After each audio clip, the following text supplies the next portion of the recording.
성령이라는 제목으로 은혜를 나누고자 합니다. 우리가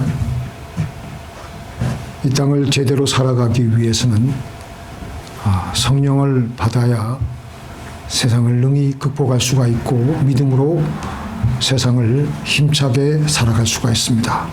그래서 우리가 교회의 가장 본질적인 것은 성령 충만입니다. 우리는 영적인 존재라서 우리에게 어떤 영이 부어지느냐에 따라서 우리는 그 부어지는 영의 성질대로 살아갑니다. 각자에게 있는 영은 고유의 특성을 가지고 있으며 영의 기운을 나타내고 있습니다. 어떤 사람들은 두려워하는 영을 가지고 있어서 조금만 무슨 일이 있어도 두려워하며 살아가고 있고, 어떤 사람들은 교만한 영을 가지고 교만하게 살아가고, 어떤 사람들은 지혜로운 영이 펄펄 넘쳐서 지혜롭게 살아가고, 어떤 사람들은 어리석은 영을 가지고 하는 것마다 어리석게 행동을 합니다. 또 어떤 사람들은 선한 영을 가지고 선하게 살아가며, 어떤 사람들은 악한 영을 가지고 악하게 행동을 하고 살아갑니다. 또 어떤 사람들은 아름다운 영을 가지고 아름답게 모든 것을 아름답게 하며 그렇게 살아갑니다. 이렇게 우리는 각자가 가지고 있는 영의 특성에 따라서 우리는 그대로 살아갑니다. 그래서 우리 사람은 생각으로 살아가는 존재라기보다 우리에게 와 있는, 우리 각자에게 와 있는 영에 따라서 살아가는 존재입니다. 우리 모든 존재의 DNA는 이 영입니다. 그래서 우리가 우리에게 무슨 일이 다가오더라도 우리는 우리 존재의 DNA의 그 설계대로, 영의 그 움직임대로 그렇게 살아가게 되는 겁니다. 보라, 내가 그 영을 그의 속에 두리니 그가 소문을 듣고 그의 고국으로 돌아갈 것이며, 또 내가 그를 그의 고국에서 칼에 죽게 하리라 하셨느니라 하니라. 유다 나라의 아수르 왕이 대군을 이끌고 쳐들어오니까 히스기야 왕이 그걸 감당할 수가 없는 겁니다. 앞이 캄캄하니까 히스기야 왕이 이것을 놓고 하나님께 전심으로 기도했습니다. 그렇게 기도하자 하나님께서는 이사야 선지자를 통해서 응답을 주시는데, 바로 이 성경 구절이 그 응답의 일부입니다. 하나님께서는 아수르 왕의 마음에 두려움의 영을 심어서 그로 하여금 두려움을 느끼게 하고, 사방에 들려오는 소문을 들으니까 두려워서 도저히 견딜 수가 없는 겁니다. 예루살렘을 치는 것보다 빨리 우리나라로 빨리 돌아가야 되겠다. 그렇게 해서 겁이 나가지고 그냥 돌아가는 겁니다. 사람을 지으신 하나님께서는 우리 사람이 어떻게 행동하고 움직이느냐를 가장 잘 알고 계시기 때문에 사람을 움직이게 하기 위한 가장 확실한 방법으로 그 사람에게 두려워하는 영을 넣어서 그로 하여금 두려워하게 해서 군대를 철수시키고 퇴각하여서 자기 나라로 돌아감으로써 유다 나라 히스기야 왕은 위기를 벗어나게 됩니다. 이렇게 우리에게 두려움의 영이 들어오면 두려워서 도망가게 되고, 분노의 영이 들어오면 보이는 것마다 화를 내고 파괴하게 되고, 성령이 임하면 모든 것마다 살리게 되고 세우려고 합니다. 자, 그래서 우리가 하나님의 일을 하려고 하면은 먼저 성령을 받아야 합니다. 하나님의 영이 없는 사람이 하나님의 착한 행동을 하려고 하면 마음에는 착한 마음이 전혀 없는 상태이기 때문에 그 일 하는 것 자체가 힘들고 고통스럽습니다. 그런데 그가 먼저 착한 영, 즉 성령을 받으면 먼저 착한 마음이 자꾸 들고, 그 상태에서 일을 하기 때문에 하는 내내 기쁘고 감사하고 즐거운 겁니다. 그래서 우리 예수님께서는 승천하시면서 제자들에게 예루살렘을 떠나지 말고 한 곳에 모여서 기도하여 위로부터 임하는 성령을 받으라고 하셨습니다. 제자들은 3년 동안 예수님을 따라다니면서 하나님의 그 하시는 예수님의 하시는 그 일을 다 보고 듣고 배웠습니다. 그리고 마지막에는 예수님의 부활까지도 보고 더군다나 부활하신 이후에 40일 동안이나 예수님으로부터 특별 과외 수업까지 받았습니다. 그래도 우리 예수님께서는 그들에게 하나님의 일을 바로 너희들이 하려고 덤벼들지 말고 먼저 성령을 받으라고 했습니다. 사람이 하나님의 일을 하려고 할 때 하나님의 영이 없이는 결코 할 수가 없는 것을 예수님은 아셨기 때문입니다. 성령이 너희에게 임하시면 같이 읽겠습니다. 너희가 권능을 받고 예루살렘과 사마리아와 땅끝까지 이르러 내 증인이 되리라. 그들 속에 성령이 부어져야지 그들 속에 하나님의 능력이 임하게 되어서 하나님의 일을 할 수 있을 것을 아셨기에 예수님께서는 너희들 다른 것 먼저 하려고 하지 말고 모여서 전심으로 성령을 받으라고 위로부터 임하는 성령을 받으라고 하셨던 것입니다. 그렇게 해서 마가의 다락방에서 120명의 그 문도들이 전심으로 기도하니까 마침내 오순절 날 성령이 부어졌습니다. 성령을 받은 그들은 이제 가는 곳마다 하나님의 일을 하기 시작하는데 놀라운 표적과 기적을 일으키는 것이었습니다. 이렇게 하나님의 일은 하나님의 영이 하시는 것입니다.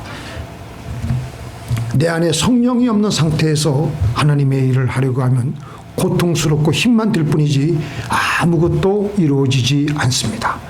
우리 일상에서도 마찬가지예요. 우리에게 주어진 일과를 시작할 때도 미리 성령으로 채우고 하면 놀랍게 하나님이 하시는 것을 체험하게 됩니다.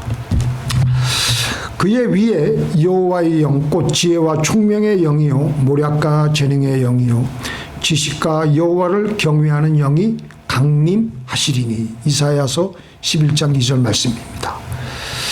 이 지식의 영, 이 요셉의 그 나중에 국무총리가 되는 그 과정을 통해서 제가 한번 말씀을 드릴게요. 먼저 지식의 영이 있습니다. 요셉이 바로의 꿈을 듣는 순간 거기서부터 그에게 지식의 영이 임하니까 하나님이 어떤 일을 행하실 것이라는 것을 알아차리게 됩니다.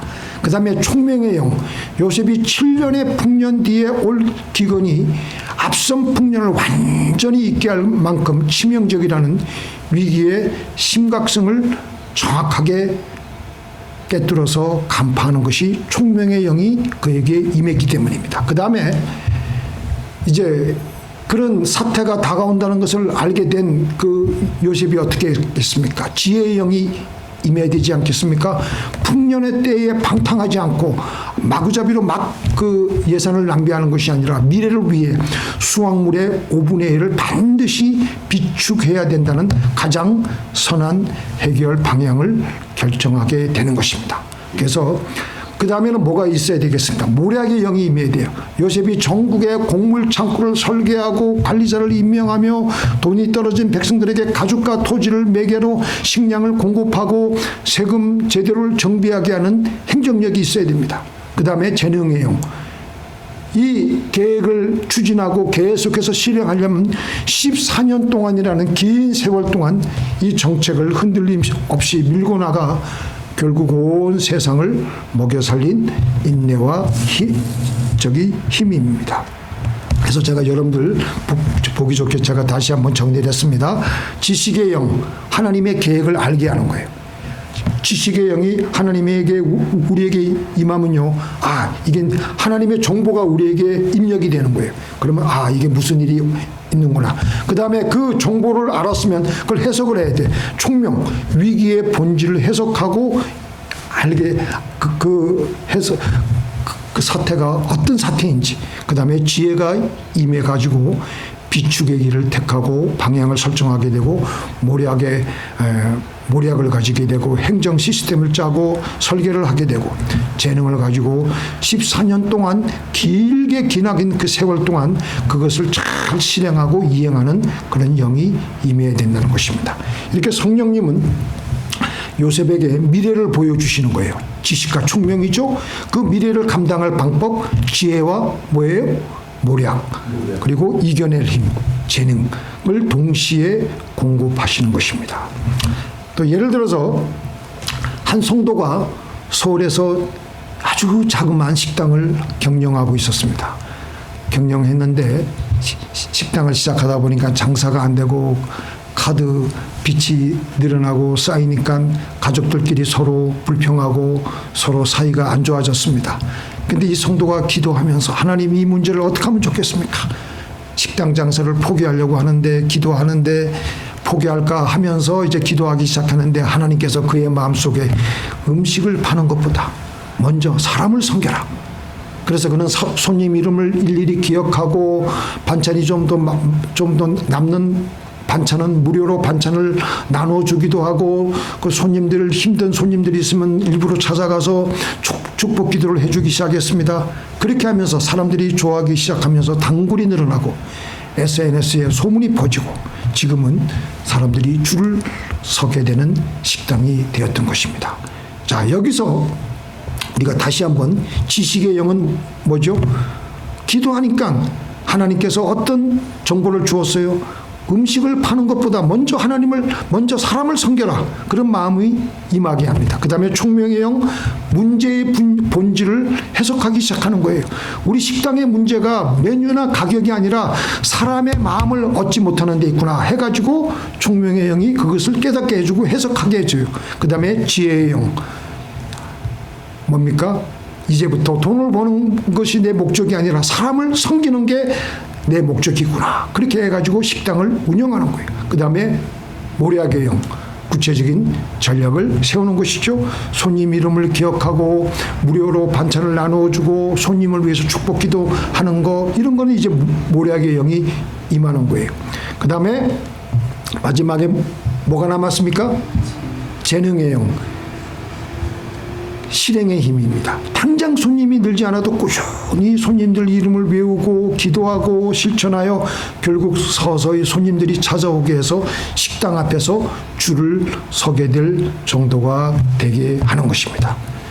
다시 말하면 성령의 지식과 총명으로 문제의 본질을 깨닫고 지혜로 결단하며 모략으로 길을 찾아서 재능으로 밀고 나갈 때 손님들이 밀려 들어오는 하늘의 복이 그 식당 주인에게 임하게 된 것입니다. 그래서 우리는 이 답답한 현실의 문제를 해결하기 위해서 하나님의 영을 우리에게 부어달라고 기도해야 하는 것입니다. 우리 주님께서는 누가복음 11장에서 우리에게 구하고 찾고 두드려서, 자, 한번 읽어볼까요? 맨 위에 것부터 시작. 구하라 너희에게 주실 것이요, 찾으라 그리하면 찾아낼 것이요, 두드리라 그러면 너희에게 열릴 것이니. 어떤 것을 구하라는 것이죠? 밑에 나옵니다. 시작. 너희가 갈지라도 좋은 것을 자식에게 줄 알거든 하물며 너희 하늘 아버지께서 구하는 자에게 성령을 주시지 않겠느냐 하시니라. 우리에게 좋은 것이 뭡니까? 성령입니다. 성령을 주시겠다고 약속하셨습니다. 이 성령은 우리의 삶을 좋게 해줍니다. 이 성령의 부어짐이 우리에게 임해야 됩니다. 그래야지 우리는 이 땅에서 사람 구실을 제대로 하며 남에게 구워줄지라도 꾸지는 않으며 남을 도와주는 복의 근원으로 살아가게 됩니다. 구하고 찾고 두드려서 성령이 우리에게 부어지도록 해야 됩니다. 성령이 넘치도록 임해야 됩니다. 그릇에 물을 가득 채우듯이, 그래서 물을 더 부으면 성령이 흘러넘칩니다. 그것을 가리켜서 우리는 성령 충만이라고 합니다. 성령이 우리에게 충만히 부어지면 우리는 하나님의 일을 능력 있게 제대로 할 수가 있습니다. 우리 예수님께서는 하나님이시지만 동시에 육신의 옷을 입으신 인간이셨기에 부단히 성령을 구하시고 받으시고 일하셨습니다. 하나님이 나사렛 예수에게 성령과 능력을 기름 붓듯 하셨으며 그가 두루다니시며 선한 일을 행하시고 마귀에게 눌린 모든 사람을 고치셨으니 이는 하나님이 함께 하셨습니다. 이렇게 예수님께서도 성령을 받으시면서 하나님의 일을 하셨습니다. 하나님이신 예수님께서도 이렇게 하셨는데 하물며 저희 같은 사람들이야 더욱더 성령 아니고서는 우리는 아무것도 할 수 없는 겁니다. 요한복음 3장 34절 시작. 하나님이 보내신 이는 하나님의 말씀을 하나니 이는 하나님의 성령을 한량없이 주심이니라. 자, 우리 예수님은 이 성령을 받으시고 성령과 함께 일을 하셨는데 예수님은 어떻게 성령 받으셨겠어요? 새벽 아직도 밝기 전에 예수께서 일어나 나가 한적한 곳으로 가서 거기서 기도하시더니 새벽에 기도하시고, 또 누가복음 6장 12절에 보니까 이때 예수께서 기도하시러 산으로 가서 밤이 새도록 하나님께 기도하시고, 기도하는 거예요. 무슨 기도하는 겁니까? 성령 주시옵소서, 성령 주시옵소서, 성령 주시옵소서. 그렇게 기도하는 거예요. 성령. 그래서 성령이 끊임없이 무수히 예수님께 부어지는 겁니다. 자, 그 다음에 둘째로 성령이 우리에게 임하면 우리 영혼의 감각이 하나님의 주신 복을 놀랍도록 기가 막히게 느끼며 행복해합니다. 그래서 하나님은 좋은 성령이라고 하셨습니다. 좋은 것이라고 했습니다. 좋은 것이 바로 우리에게는 성령입니다. 그래서 성령을 우리에게 그렇게 주고 싶어 하시는 거예요. 천국에 갔다가 오신 분들의 간증 중에 하나님의 말씀과 일치되는 간증 중에 하나는 천국에서 느끼는 감각의 정도는요, 이 땅에서 느끼는 정도의 감각의 몇 배가 아니에요. 몇백 배나 된다고 합니다. 근데 이게 성경 어디에서 나오냐면요. 자, 같이 읽겠습니다. 지금은 거울로 보는 것 같이 희미하나 그때는 얼굴과 얼굴을 대하여 볼 것이다. 지금 요즘에 우리가 보는 거울은 굉장히 선명하고 우리가 얼굴과 얼굴 보는 것 같이 거의 뭐 그런 정도의 수준이지만, 예전에 그 사도 바울이 이 말씀을 기록했을 당시에 이 거울은요, 지금 그 거울이 아닙니다. 청동 거울이에요. 청동 거울. 투명한 거울이 아니기 때문에 우리가 보는 이 청동 거울에 비춰진 얼굴을 보면요, 내 얼굴이 아니에요. 그냥 모습만 보는 거지. 모습만 그냥 흐미하게 보는 거예요. 자, 그런데 그걸 거기에다가 비유해가지고 천국에 가면은 그렇게 흐미하게 느끼는 감각에다가 살고 있다가 천국에 가면은 얼굴과 얼굴을 분명하게 대하여 볼 것이라고 할 정도로 우리의 감각이 그렇게 선명해진다는 거예요. 이 땅에 살 때는 우리가 어떻게 살다가 가냐면요, 흑백 영화를 흐릿하게 보는 것 정도의 감각의 세계에 있다가 천국에 발을 내딛는 순간 모든 우리의 보는 감각이 온전하게 회복되고 증폭이 됩니다. 이 땅에서 우리를 괴롭히는 나이가 늙어감에 따라 노안의 흐릿함, 육체의 고통으로 오는 무뎌진 감각은 더 이상 존재하지 않습니다. 천국에서 보는 우리의 시각은 색채가 말할 수 없이 선명하여져서 비교도 할 수 없는 찬란한 빛의 세계가 우리 앞에 펼쳐질 것이고요. 지상에서는 볼 수 없었던 수만 가지의, 우리가 뭐 지상에서는 뭐 색채가 그래봤자 몇백 개밖에 안 되는데 천국에 가면 수만 가지의 색채가 우리 눈앞에 펼쳐지고 180도가 아닌 360도 모든 방향에서 하나님의 영광을 바라보는 전무후무한 시각의 확장을 체험하게 된다는 것입니다. 천국에서의 청각은 또 어떨까요? 우리가 이 땅에서 듣는 이 청각은 너무나도 제한되어 있습니다. 단순히 소리를 듣는 수준을 넘어서 찬양하는 음악 소리가 우리에게 들리는데 몸 전체로 들리게 되고 온 우주가 연주하는 하나님의 찬양을 세포 하나하나로 느끼는 환희를 경험하게 될 겁니다. 또 미각으로는 생명수와 가시를 먹을 때 이 땅에서 우리가 그렇게 어떤 사람은 맛있는 걸 찾아다니면서 맛집을 쫓아다니는데 그만큼 우리는 이 맛에 좋은 아주 맛있는 것을 우리는 그렇게 기대하고 있겠지만 천국 가면요, 그 감각이 수백 배나 증폭이 되기 때문에 어떤 것을 먹어도 달콤하고 생생하게 느끼게 될 것이고, 그렇기 때문에 천국에서의 쾌락은 극락이 되는 것입니다. 말로 표현할 수 없을 만치 행복을 누리게 되는 겁니다. 그만큼 감각이 증폭되어져서 느껴지게 되는 것입니다. 자, 이 말씀을 제가 왜 올리냐면요. 이 하나님의 영이, 천국의 영이 우리에게 부어지게 되면 우리는 이 땅에서도 하나님께서 우리에게 주신 복을 증폭해서 느끼며 누리게 됩니다. 이 땅에서 이 복을 덤덤하게 받아들이게 되는 것은 우리에게 하나님의 영이 바짝 말랐기 때문에 우리의 감각이 누리는 것이 둔해져서 기뻐도 기뻐할 줄 모르고 덤덤하게 넘어가는 이유가 우리에게 성령이 메말라 있기 때문에 그런 것입니다. 그런데 하나님의 영이 충만하면은 이 땅에서 하나님께서 우리에게 주시고자 하는 복을 조금만 우리가 체험을 해도 증폭해서 확장해서 느끼고 누리게 되기 때문에 그렇게 기쁜 거예요. 자, 사도 바울이 그래서 뭐라 그랬습니까? 같이 읽겠습니다. 내가 궁핍함으로 말하는 것이 아니라 어떤 형편에든지 나는 자족하기를 배웠노니 나는 비천에 처할 줄도 알고 풍부에 처할 줄도 알아 모든 일 배부름과 배고픔과 풍부와 궁핍에도 처할 줄 아는 일체의 비결을 배웠노라. 내게 능력 주시는 자 안에서 내가 모든 것을 할 수 있느니라. 자, 사도 바울이 늘 자족할 수 있었다는 말은 사도 바울이 늘 행복해 할 수 있었던 것은 감옥에 있어도 배가 고파도 매를 맞아도 그의 내면에 하나님을 느끼는 감각이 증폭되어져서 확장되어져서 느껴지므로 상황과 상관없이 행복한 거예요. 그래서 하나님은 우리에게 말할 수 없는 기쁨을 주시려고 평안을 주시려고 사랑을 느끼게 하시려고 성령을 부어주시려고 하시는 겁니다. 이해가 되세요? 사랑과 희락과 합평이에요. 성령의 열매가 사랑과 희락과 합평이잖아요.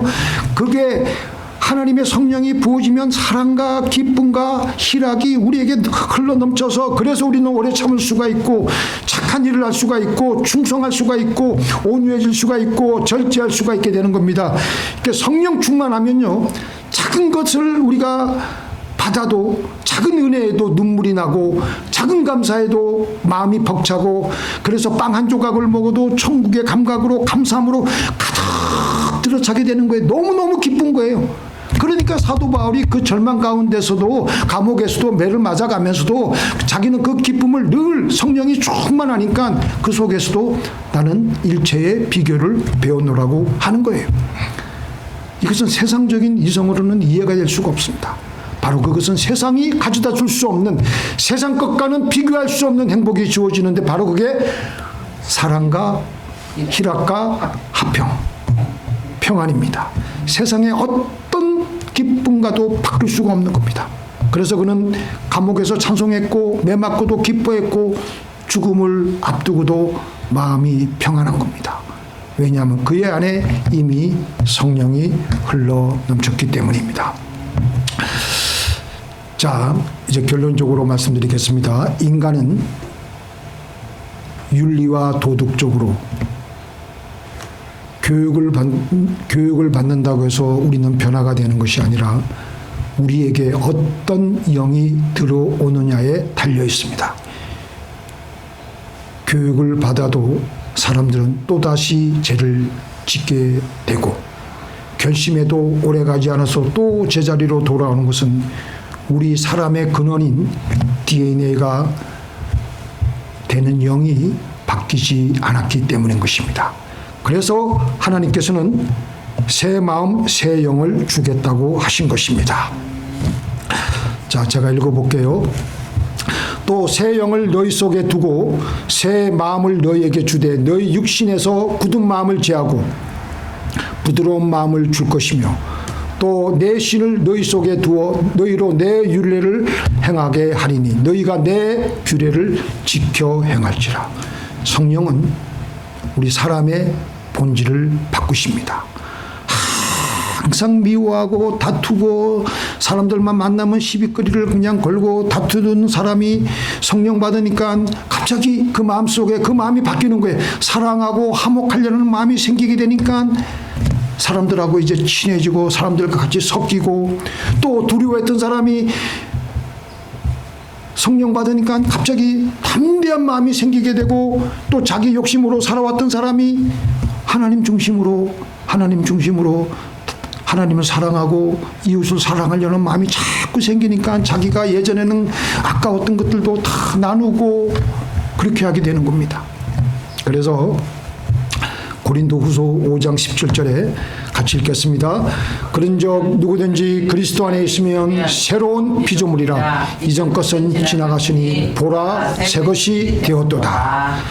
누구든지 그리스도 안에 있으면 새로운 피조물이 되는 것입니다. 성령으로 체험을 받으시는 저와 여러분이 되시기를 예수님의 이름으로 축원드립니다. 자, 기도하시겠습니다.